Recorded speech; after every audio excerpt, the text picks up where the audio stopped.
Viewers, কথার আজকের episode নিয়ে আমি চলে এসেছি তোমাদের সামনে। তো চলো, বাংলা সিরিয়াল সমাচারে তোমাদের স্বাগত জানিয়ে আজকের পর্ব আমি শুরু করছি। এভির মুখে কথার সুনাম শুনে ম্যান্ডির আর ভালো লাগে না, বলে যে থাক, তোকে আর খেতে হবে না, দিয়ে চলে যেতে থাকে। তখন অ্যাভি বলে, এই শোন, তোর লিভি চিকেন না ফিফি চিকেন কী সব আছে এসব নিয়ে যা। তখন প্লেটটা নিয়ে চলে যায় ম্যান্ডি। এভি বলে, উফ কি শুরু করেছে, হ্যাঁ, একের পর এক বেমানান কাজ করে চলেছে, নাজেহাল হয়ে যাচ্ছে আমি একেবারে, ইম্পসিবল। তখন দেখে এভির মুখের সামনে একটা খাবারের প্লেট, আর সেটা নিয়ে এসেছে কথা। প্লেট দেখে তো এভি একটু মাথা খারাপ হয়ে যায় আর কি, বলে যে আবার আবার একটা প্লেট, আবার একটা খাবার, বলে যেই মারতে যায় অমনি দেখে যে ঘরে কথাই নিয়ে এসেছে প্লেটটা। কথা বলে, হ্যাঁ, আপনার জন্য খাবার এনেছি, খেয়ে নিন খাবারটা। এভি বলে, না রে, আমি আর খাবো না, কোনো দিন খাবো না, যা চলছে এতক্ষণ, যা চললো আর যা খেলাম, তারপরে আমার আর খাওয়ার ইচ্ছে নেই। কথা তখন বলে যে আমি জানি আমি মান্ডবীর মতো অত ভালো রান্না করি না, কিন্তু যেটা বানিয়েছি আমার মনে হয় আপনার ভালো লাগবে। খাবারটা দেখে অগ্নি খেতে ইচ্ছে করে, কিন্তু তারপরে বলে না, আমি খাবো না।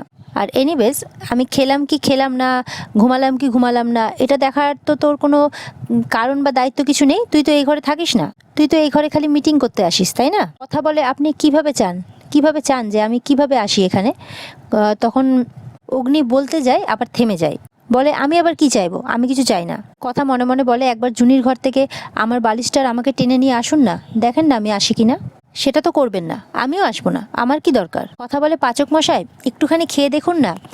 তখন অগ্নি খাবো না খাবো না খাবো না বলে তৃতীয়বার যখনই খাবো না বলতে যায়, তখনই মুখের মধ্যে কথা খাবারটা গুজে দেয়। প্রথমে অভিমুখটা কেমন করলেও তারপরে খাবারটা তার ভালো লাগে। কথা খাবারের নামটা বলে, প্লেটটা দিয়েই কথা চলে যায়। অগ্নি বলে, বলতে থাকে যে এই রান্নাটা তো তুমি করতে মা, এই পাতা বাটা চাটনি দিয়ে তুমি আমাকে ভাত খাইয়ে দিতে, এই সরু চাকলি এটা তুমি করতে। এই খাবারটা দেখে অগ্নির তার মায়ের কথা মনে পড়ে। গোবর দেবী তোমার মতো কেন রান্না করে, এইসব কথাই বলে আর ভাবে অগ্নি। এরপর ঋতু জুনিয়র কথা চুপ করে ম্যান্ডির ঘরে আসে, এসে গিফটের প্যাকেটটা বিছানার উপর রেখে দেয়। কথা মনে মনে বলে যে হে মা আনন্দী, আমাকে তুমি ক্ষমা করে দিও, আমি ইচ্ছে করে এগুলো করছি না। তখন কথা, মান্ডবী না একদম চমকে যাবে বল। কথা তখন বলে, মাঝে মধ্যে ওকে এরকম শিক্ষা দেওয়াটা খুব জরুরি। ও যে অন্যায়টা করেছে আর করেই চলেছে, আর এর আগেও যে অন্যায়গুলো ও করেছে তার শাস্তি ওকে পেতেই হবে। ওকেও বুঝতে হবে যে ও কত বড় ভুল করছে। পাচক মশাই মান্ডবীকে বন্ধু ভাবে, আর মান্ডবী ওনার বিশ্বাস নিয়ে খেলছে, ছি। কথা বলে, এই শোন, পাচক মশাইকে খাওয়াতে পারলো না সেই দুঃখে কোথাও চলে টলে গেল নাকি? গেল কোথায় বলতো? ঋতু তখন দরজার বাইরে দেখিয়ে বলে, ওই তো ম্যান্ডি। সবাই চমকে যায়, হ্যাঁ কি বলছিস, দিয়ে সবাই বাইরে তো যেতে পারে না, ঘরের মধ্যেই কোথায় লুকোবে কিছু ভেবে পায় না। এদিকে মান্ডবী তো ঘরের মধ্যে এসে নিজে নিজেই বকতে থাকে যে অ্যাভি আমার হাতের খাবারটা খেলো না, ওই জঙ্গলি, ওই সব গোবর দেবীর জন্য হয়েছে, ওই জঙ্গলি ঋতু আর গোবর দেবী মিলে এগুলো সমস্ত কিছু করেছে, ওরা তিনজন মিলে তার মানে আমার সঙ্গে মজা করছে। আন্টি ঠিক বলেছিল, আন্টি একদম ঠিক বলেছিল, আমি রান্না পারি না, তা সত্ত্বেও কষ্ট করে এভির জন্য রান্না করলাম, আর সেই খাবারটা এভি খেলো না। একবার এভির সাথে আমার বিয়েটা হয়ে যাক, তারপর ওই গোবর দেবী আর তার বোন জুনি, আমি ওদেরকে ঘাড় ধাক্কা দিয়ে যদি না বের করেছি তো আমার নামও ম্যান্ডি নয়। এরপর চোখ যায় ম্যান্ডির গিফট বক্সটার দিকে। গিফট বক্সটাকে ভালো করে দেখতে থাকে। ম্যান্ডি মনে মনে ভাবতে থাকে, কে দিল আমাকে এই গিফট? আন্টি? না, আন্টি তো না। তারপরে ভাবে অ্যাভি, আর মনে খুব খুশি হয়ে যায় মনে মনে। ওদিক থেকে কথা, ঋতু আর জনি সবটা দেখতে থাকে। অ্যাভি গিফটটা দিয়েছে এটা মনে করে মনের আনন্দে গিফটটা খুলতে থাকে। ম্যান্ডি যেই গিফট বক্সটা খুলেছে অমনি গিফট বক্সের ভেতর থেকে একটা টিকটিকি বেরিয়ে আসে। ম্যান্ডি তো জোরে চিৎকার করতে থাকে, ঘরে লাফালাফি করতে থাকে, মনে হয় যেন সারা বাড়ি কেঁপে উঠল। অ্যাভিও চিৎকার শুনতে পায়। এদিকে অনিকেত, প্রত্যয়, অ্যানি, প্রি সবাই বেরিয়ে আসে, বলে কি হলো বলতো, ওদিক থেকে তো চিৎকারটা আসছে, ম্যান্ডিরই তো গলা শুনতে পাচ্ছি মনে হচ্ছে। অ্যাভি বলে কি হলো, অগ্নি বলে আর কি, যে কি হলো, আবার চিৎকার, আর স্কেল হাতে নিয়ে বলে দেখাচ্ছি, এবার সব কটাকে দেখাচ্ছি মজা, আমি সব কটাকে কান ধরে ছাদে দাঁড় করিয়ে রাখবো। অনিকেত, প্রত্যয়, অ্যানিপ্রি সবাই ম্যান্ডির ঘরে আসে, গিয়ে দেখে ঘরে বিছানার উপরে ম্যান্ডি লাফালাফি করছে। ওরা বলে, এ কি করছিস, নাম, এবার নাম, বলে হাত ধরে নামাতে থাকে। ম্যান্ডি বলে, এই ঘরে একটা গিফট বক্স ছিল আর সেখানে একটা টিকটিকি ছিল, আমি জানি এই টিকটিকিটা কে রেখেছে ভালো করে। প্রি তখন বলে, তোর কি মাথাটা খারাপ হয়ে গেছে নাকি, টিকটিকি কেউ গিফটে দেয়, কোনোদিনও দেখেছিস? তখন বলে, আচ্ছা ঠিক আছে আমি গিয়ে দেখছি। ম্যান্ডি বলে, না না না, তুই যাস না, খেয়ে ফেলবে। প্রত্যয় বলে, আরে ছাড়, কিছু হয়নি, ওর ভাল্লুক জ্বর এসেছে মনে হয়। অনিকেত বলে, কি করা যাবে তাহলে আর বল, টিকটিকি যখন আছে তুই অজ্ঞান হয়ে যা, কে বিশ্বাস করবে তোর কথাই বল। অনিকেত বলে, আমাকে এখন বিশ্বাস করতে হবে যে একটা গিফট বক্সের মধ্যে টিকটিকি ছিল, তুই বলবি আর আমি বিশ্বাস করবো। এই শোন, তোরা বিশ্বাস কর, আমি চললাম বলে অনেকে যেতে থাকে, এর সাথে সবাই যেতে থাকে। ম্যান্ডি আটকায়, ম্যান্ডি বারবার করে একটা কথা বলতে থাকে। তখন কথা ঋতু আসে, বলে যে কি ব্যাপার মান্ডবী, তুই চিৎকার করছিস কেন এইভাবে? মান্ডবী বলে, তুই আমাকে বলছিস আমি চিৎকার কেন করছি? ম্যান্ডি তো কথার উপরেই দোষ দেয়, বলে তুই আমার ঘরে টিকটিকি রেখেছিস। কথা তো কিছুতেই স্বীকার করে না। জুনি বলে ওঠে, তুমি এতগুলো কথা কেন বলছো বলো তো, তোমার কাছে কি প্রমাণ আছে? ম্যান্ডি বলে, এটা তোমরাই রেখেছো, আমি ভালো করে জানি। ঋতু তখন বলে, মিস্টার সরকার, আপনি তো পুলিশ, প্লিজ আপনি একটু দেখুন না এই ব্যাপারটা। প্রত্যয় খুশি হয়ে বলে, হ্যাঁ হ্যাঁ বলবো তো আমি, নিশ্চয়ই, আমাকে তো বলতেই হবে। তখন বলে, আচ্ছা আমি দেখছি। এই বলে টিকটিকি খুঁজতে থাকে। তখন সেখানে আসে অগ্নি, বলে এনাফ ইস এনাফ, অনেক হয়েছে, হাতে স্কেল নিয়ে চলে আসে। ম্যান্ডিকে দেখে বলে, এই যে তুই, আমি জানতাম এটা তোরই কাজ। তখন ম্যান্ডিকে বলে, হাত পাত তুই। ম্যান্ডি হাত পাততে গিয়ে আবার হাতটা সরিয়ে নেয়, বলে না, আমাকে মারবে। তুমি জানো আমার সঙ্গে কি হয়েছে? অগ্নি বলে, আমার জানার কোনো ইচ্ছে নেই, আমার এরকম চিৎকার চেঁচামেচি আর ভালো লাগছে না। কথা তখন বলে, ঝামেলা তো বাঁধিয়ে আনা হয়েছে, কবে ঘাট থেকে নামবে কে জানে। তখন বলে কথাকে, এই তোর যা বলার তুই আমাকে ডিরেক্টলি বল, তো ডিরেক্টলি বল। তখন বলে, এই তুই কি বললি রে এভিকে? তখন কথা বলে, এই শোন, এটা আমার আর ওনার ব্যাপার, তুই মাঝখানে কোনো কথা বলতে আসবি। সেখানে ছোটকা, কাকিয়া, পিসিয়া সবাই চলে আসে। ম্যান্ডি তাদেরকে সব কথাগুলো বলে। কাকিয়া আর পিসিয়া মিলে তখন প্রত্যয়কে বলে যে তুমি ইনভেস্টিগেশন করো এর। প্রত্যয় বলে, ঠিক আছে, কেউ কোনো জিনিসে হাত দেবে না, আর সন্দেহজনক কিছু দেখলে আমাকে খবর করবে। কথা বলে, এখানে একটা টিকটিকি ছিল, খুন কিছু হয়নি। তখন ম্যান্ডি বলে, এটা অ্যাটেম্প টু মার্ডার, খুন হতেই পারতো, আমি টিকটিকিটা দেখে মরেও যেতে পারতাম। অগ্নি তখন বলে, এই ম্যান্ডি তুই কি উল্টোপাল্টা বলছিস? প্রত্যয় তখন রুমাল নিয়ে গিয়ে গিফট বক্সটাকে রুমাল দিয়ে পেঁচিয়ে ফেলে যাতে হাতের ছাপ না পড়ে। অগ্নি তখন কথাকে একটু দূরে সরিয়ে নিয়ে এসে বলে, এইসব তোর কাজ তাই না? কথা বলে, যেমন কুকুর তেমন মুকুর। অগ্নি বলে, হোয়াট কুকুর? কথা বলে, উফ আপনি থামেন তো। প্রত্যয় বক্সটা হাতে নিয়ে বলে, উইটনেসকে লাগবে। এই ম্যান্ডি, কি হয়েছিল বল, যা যা করেছিলিস আমাকে অ্যাক্ট করে দেখা। ম্যান্ডি বলে, আমি না এটা আর ধরতে পারবো না। প্রত্যয় বলে, পুলিশকে সাহায্য না করলে পুলিশ সাহায্য করবে কি করে? আর এই সমস্ত চলতেই থাকে। এরপরে ম্যান্ডি বক্সটা নিয়ে দেখায়, বলে এই যে এটাকে আস্তে করে এইভাবে টানতে হবে, যেই আবার টানে সেই অমনি আবার একটা টিকটিকি বেরিয়ে পড়ে। ওটা দেখে তো প্রত্যয় বক্সটা ছুঁড়ে ফেলে দেয় আর চিৎকার করতে থাকে। ম্যান্ডি আবার দূরে পালিয়ে যায়। প্রত্যয় ভয়ে লাফাতে থাকে। ম্যান্ডি বলে, দেখলে তোমরা সবাই, এর ভিতরে না জানি আরো কত টিকটিকি আছে কে জানে। কথা তখন বক্সটা নিয়ে এসে বলে, এটা নকল টিকটিকি, একবার দেখ। ম্যান্ডি কিছুতেই দেখতে চায় না, আবার চোখটা একটুখানি খুলে এভি বলে আবার এভির কাছে চলে যায়। এভি মুখটা ঘুরিয়ে নেয়, বলে, এভি আমার সঙ্গে প্র্যাঙ্ক করা হচ্ছে, এটা কি ধরনের প্র্যাঙ্ক বলতো? অগ্নি তখন বলে যে, দেখ তুই কিন্তু এই সমস্ত কিছু একদম আর করতে যাবি না, আমি না হলে কান ধরে তোকে কিন্তু রাস্তায় বের করে দেবো, বলে দিচ্ছি। সবাই দাঁড়িয়ে হাসতে থাকে। কথা ম্যান্ডিকে ডেকে নিয়ে এসে বলে, তোর এইসব ফাঁকা আওয়াজে কিন্তু আমরা একদম ভয় পাচ্ছি না। আর কথা ছোট থেকেই জানে যে সত্যিকারের বদমাইশদের কি করে শায়েস্তা করতে হয়। ম্যান্ডি তখন কথার দিকে তাকায়। সবাই চলে যায়। কাকিয়া, পিসিয়া, ছোটকা তারাও চলে যায়। বলে যে, বাবা, সামান্য একটা নকল টিকটিকির জন্য এত বড় কাণ্ড।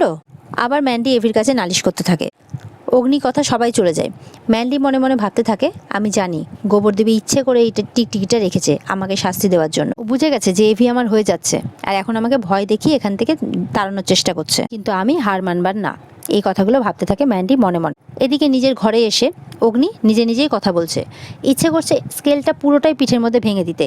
এই ম্যান্ডি একের পর এক বদমাশি করে যাচ্ছে আর এই গোবর দেবী ওকে ইন্ধন যোগাচ্ছে। কথা তখন অগ্নির ঘরে আসে।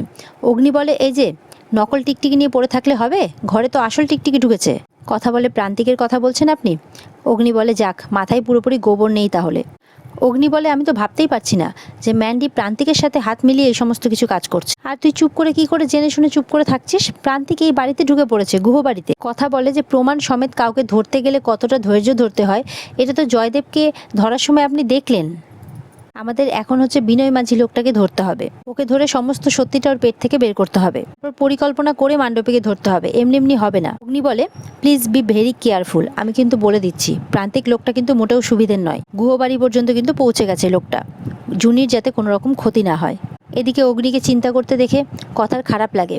কথা অগ্নিকে বলে, আপনি চিন্তা করবেন না পাচক মশাই, আমি সব কিছু ঠিক করে দেব।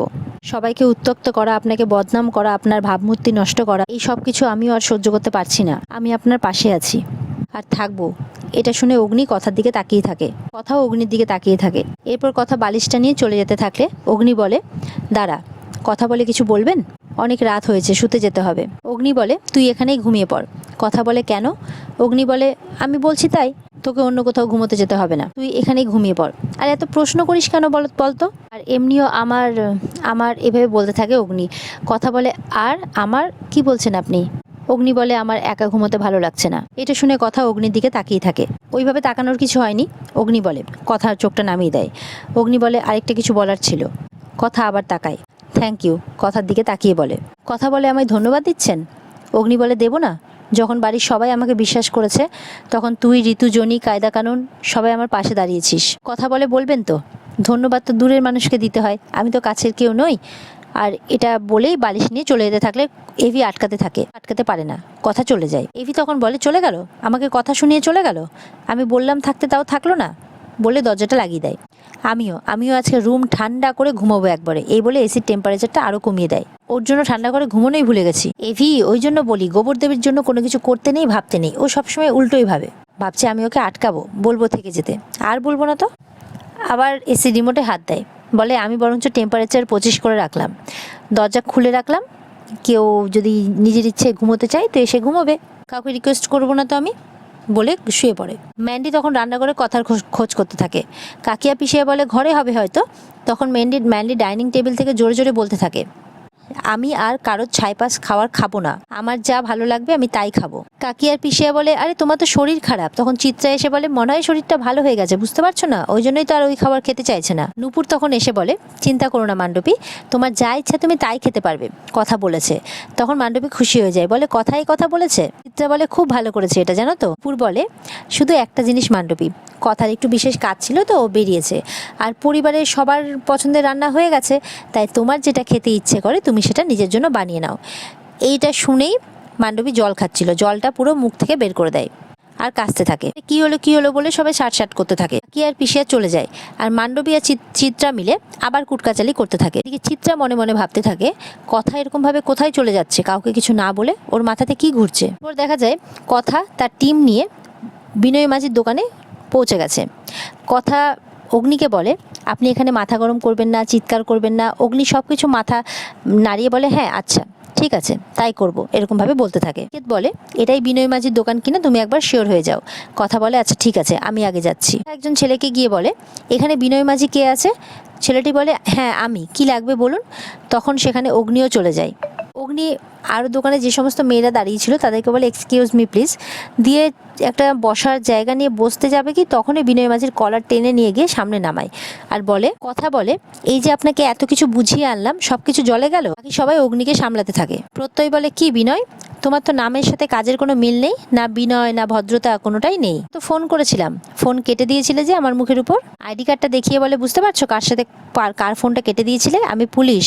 অগ্নিকে বলে স্যার সেদিন আমি আপনাকে হোটেল পার্করাজে দেখেছিলাম। অগ্নি বলে আমাকে দেখেছো কোথায়, কিভাবে, সবকিছু শুরু থেকে বলো, আমি সবটা জানতে চাই। বিনয় তখন বলে কি বলি বলুন তো। প্রত্যয় বলে কি বলবে আবার, বলো নাহলে জেলে যাবে। বিনয় বলে বলছি সবটা বলছি। মান্ডবী ম্যাডাম মাঝে মধ্যে আমাকে ফোন করেন, উনি আমার কাছ থেকে জামা কেনেন, কিন্তু সেদিন জামা চাননি, সেদিন আমার কাছে উনি শাড়ি চেয়েছিলেন, তাও একবার বেনারসি। বললেন হোটেল পার্করাজে একটা নির্দিষ্ট রুমে গিয়ে শাড়িটা পৌঁছে দিয়ে আসতে। বিশ্বাস করুন স্যার আমি শুধু শাড়িটা পৌঁছে দিতেই গেছিলাম।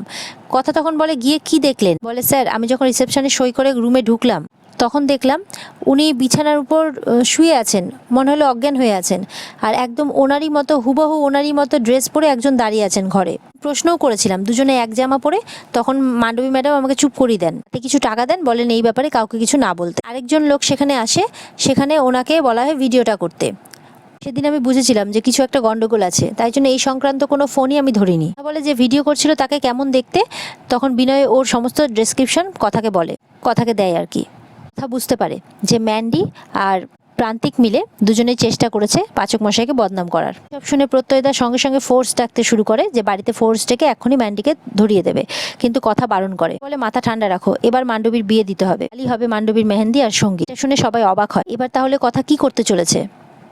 এখানে আজকের পর্ব শেষ হয়ে যায় বন্ধুরা। আগামী পর্বে আমরা দেখতে পাবো কথার নতুন পরিকল্পনা কি হতে চলেছে। ততক্ষণের জন্য তোমরা সবাই ভালো থেকো, আর ভালো লাগলে আমার চ্যানেলকে লাইক কমেন্ট আর সাবস্ক্রাইব অবশ্যই করে দিও।